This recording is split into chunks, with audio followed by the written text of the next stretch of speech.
Today on Behind the Mystery, we're exploring a rare genetic condition that results in chronically low levels of calcium in the blood and too much calcium in the urine. Well, patients can experience a wide variety of symptoms, from muscle cramping to weakness to seizures, even loss of consciousness. Our story begins in Aiken, South Carolina, where we meet Craig, a man living with autosomal dominant hypocalcemia type 1, or ADH1, and his mother Bonnie, who passionately cared for her son throughout his childhood after losing 2 children to this condition. Let's go behind the mystery of ADH1.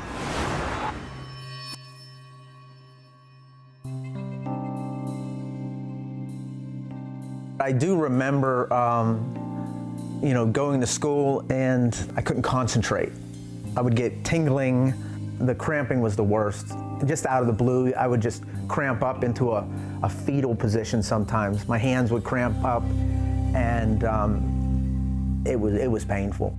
The Balancing Act met with endocrinologist Dr. Dolores Shobak to understand more about this genetic condition. ADH1, or autosomal dominant hypocalcemia type 1, is a form of genetic hypoparathyroidism.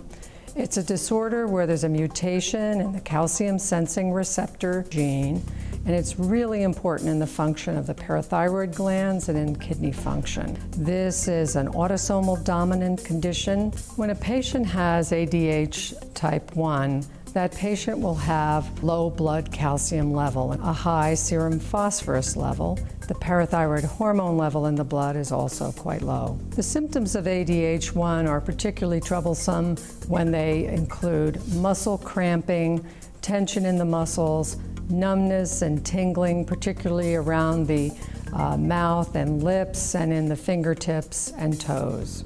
Often difficulty concentrating, focusing, difficulty with their memory, and difficulty with day-to-day function. When Craig's teacher wanted to hold him back in the 1st grade due to his trouble focusing, Bonnie searched for a doctor that would take his symptoms seriously. I said, I think he has hypoparathyroidism because his dad has it. And I said, but nobody will believe me. And he said, well, we'll just do some blood work. So they ran the calcium, and sure enough, Craig, the reason he wasn't paying attention in school is because his calcium was too low. They called it idiopathic hypoparathyroidism, was the diagnosis. And that's when we were introduced to the pediatric endocrinologist. Back in the 90s, I was going to a doctor in Augusta, Georgia, and he was giving me all the regular calcium and vitamin D, and we were also checking my kidney function, and we were trying to have a happy median between a good calcium and good kidney function.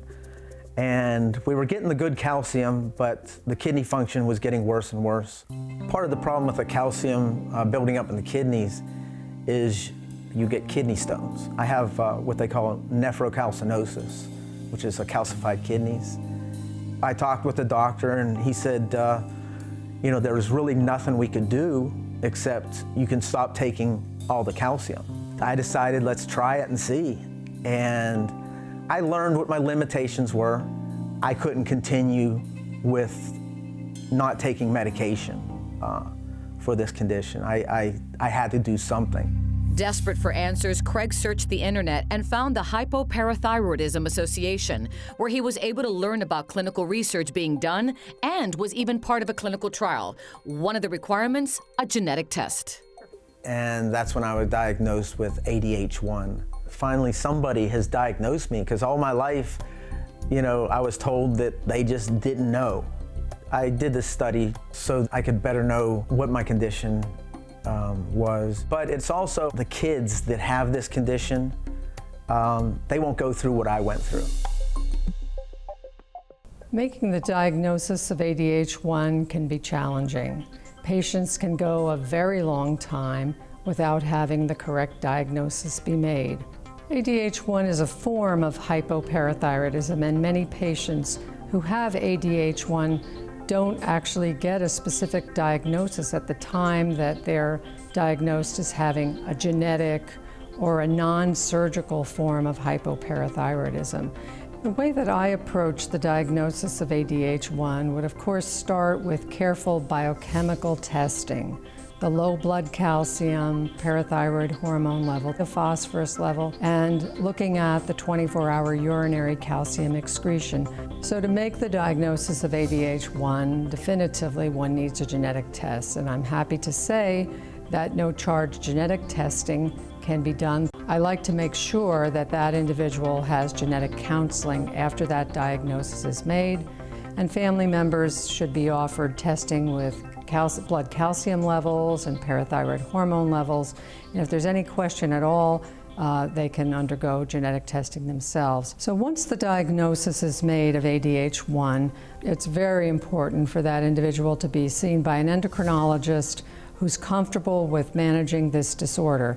If kidney stones, kidney insufficiency, or chronic kidney disease have occurred, often patients benefit from seeing a kidney specialist or nephrologist. We don't have a treatment that addresses the base problem in ADH1. So the standard management is one where one must very carefully manage calcium and activated vitamin D intake on these patients.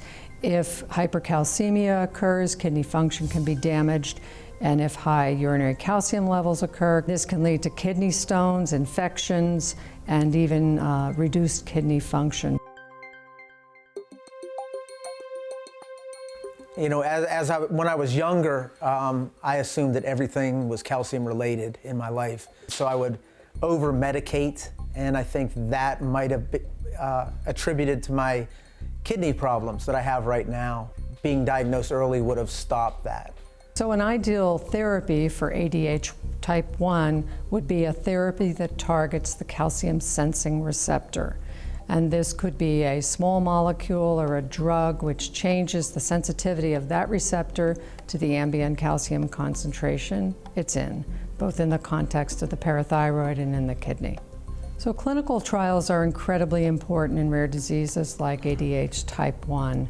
They advance the science of the disease. They allow us to understand what a mutation does in the context of a human, and they're critically important for developing and testing and validating and getting approved new and effective therapies for the condition.